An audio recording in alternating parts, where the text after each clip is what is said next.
Est-ce que notre argent est en sécurité sur Orange Money? L'autre jour, je vous ai fait une vidéo pour vous expliquer que mon compte Orange Money avait été débité de 60 000 francs et on m'a demandé de patienter 72 heures. Donc, quand j'ai appelé le service client, c'est ce qu'ils m'ont dit. Et après les 72 heures, je les ai appelés. Mais bizarrement, ils m'ont demandé d'aller dans une agence Orange Money. Et je me suis dit, mais frère, à quoi ça sert le service client si à chaque fois lorsque tu appelles pour un petit problème, on va toujours te demander d'aller à l'agence? Je ne comprends pas pourquoi, mais bon.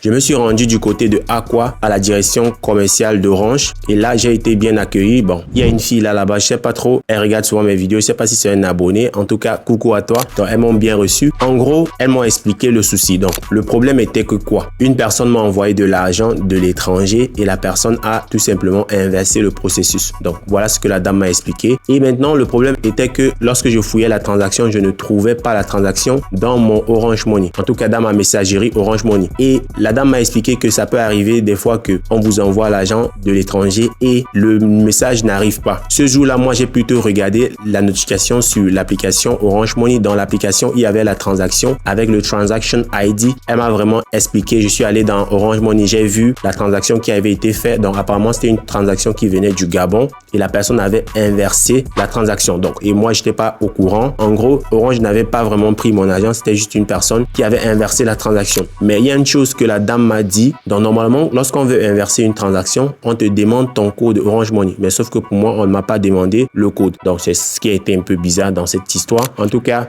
Orange n'a pas pris mon argent. Et aussi à Orange, voici ce qui m'énerve des fois, c'est qu'on doit toujours aller à l'agence. Donc, je ne comprends pas pourquoi le service client ne peut pas tout simplement résoudre des problèmes. Pourquoi est-ce qu'on ne m'expliquait pas tout ça directement là-bas? Et j'allais tout simplement comprendre parce que moi, je suis quand même un peu ouvert d'esprit.